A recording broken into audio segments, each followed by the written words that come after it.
Yang terhormat Bapak-Bapak, Ibu-Ibu, salam Pancasila.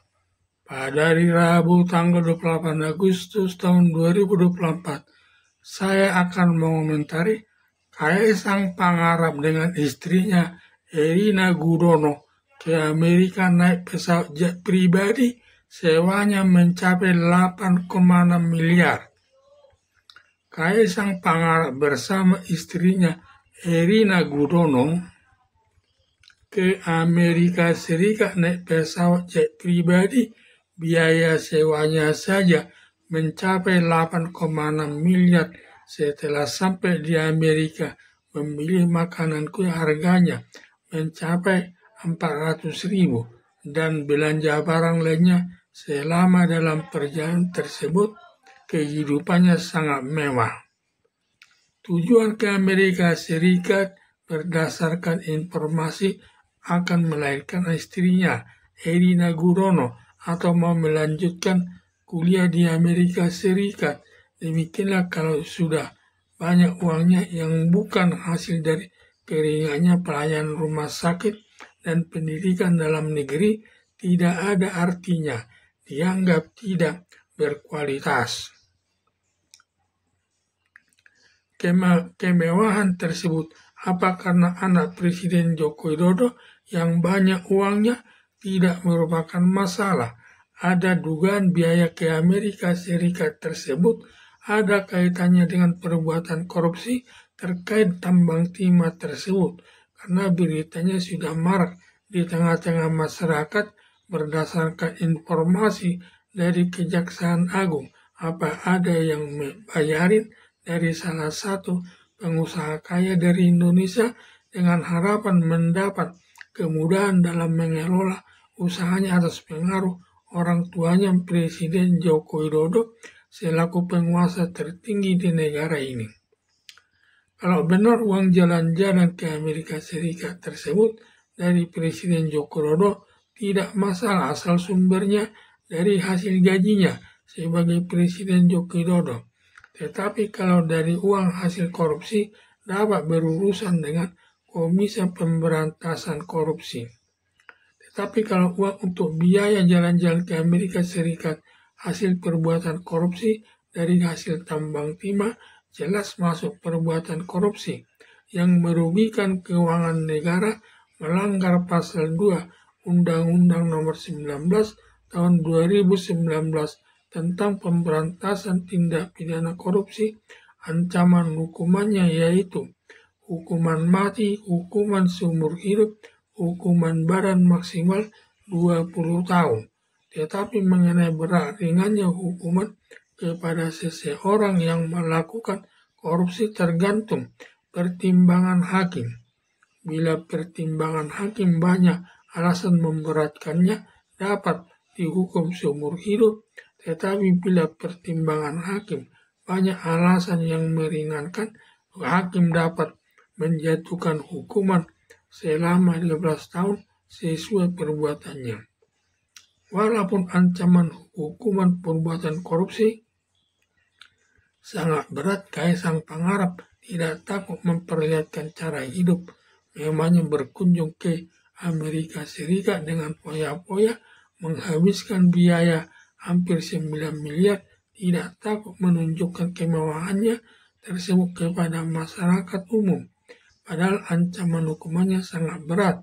Tidak ada rasa takut ditangkap Komisi Pemberantasan Korupsi atau KPK atau Kejaksaan Agung atau polisi. Karena diduga Kaisang Pangarap, anak Presiden Joko Widodo, selaku penguasa tertinggi. Sebab semua aparat penegak hukum, baik polisi, jaksa, penuntut umum, dan Komisi Pemberantasan Korupsi, tidak ada yang berani menangkapnya. Karena semua aparat penegak hukum sebagai bawahan Presiden Joko Widodo.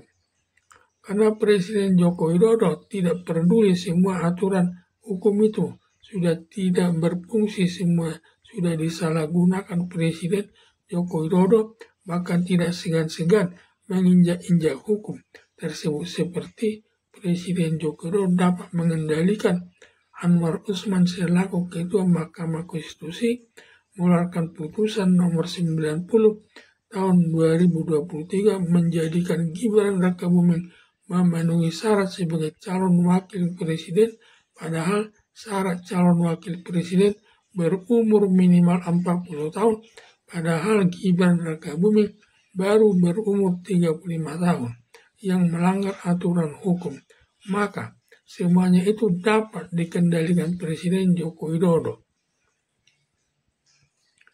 Padahal negara Indonesia sebagai negara hukum, hukum itu sebagai panglima, atau hukum itu tertinggi dari semua lembaga negara, dan hukum itu lebih tinggi dari lembaga kepresidenan yang diwujudkan lewat putusan hakim di pengadilan. Selama Presiden Joko Widodo telah merubah negara hukum diganti dengan negara kekuasaan di mana hukum itu tidak berfungsi lagi sebagai hukum untuk mengatur negara Indonesia, sudah lebih berfungsi negara kekuasaan yang bertentangan dengan aturan hukum yang berlaku di tengah-tengah masyarakat. Melihat besarnya pengaruh Presiden Joko Widodo kepada Kaisang Pangarep, maka tidak takut hidup mewah dengan berpoya-poya berkunjung ke Amerika Serikat dan sama sekali tidak peduli kehidupan masyarakat miskin. Melihat perilaku Kaisang Pangarep secara tidak langsung sudah menyakiti hati masyarakat Indonesia karena masih banyak warga masyarakat hanya makan 3 kali dalam satu hari, mengalami kesulitan yang tinggal di kolong jembatan atau tinggal di daerah kumuh di tengah-tengah masyarakat. Sama sekali Kaisang Pangarep bersama istri Erina Gudono tidak peduli melihat kehidupan masyarakat yang begitu menyedihkan yang dipikirkan. Kaisang Pangarep bersama Erina Gudono hanya hidup mewah dengan berkunjung ke luar negeri Amerika Serikat, menghabiskan biaya sampai 9 miliar. Kalau memang Kaisang Pangarep dan Erina Gudono peduli kepada masyarakat miskin, sudah dapat memberikan bansos berupa beras kepada lebih 100 orang sebagai salah satu cara mengurangi kemiskinan di Indonesia. Harapan saya, Kaisang Pangarep bersama Erina Gudono hiduplah dengan baik atau dengan sederhana. Jangan menghambur-hamburkan uangnya dengan bergaya hidup sangat mewah, yang sangat jauh berbeda dengan Kaisang Pangarep dengan masyarakat miskin. Karena masih banyak masyarakat Indonesia makan 3 kali dalam satu hari, mengalami kesulitan, dan tinggal di kolong jembatan atau di daerah kumuh di tengah-tengah masyarakat. Sekian dan terima kasih.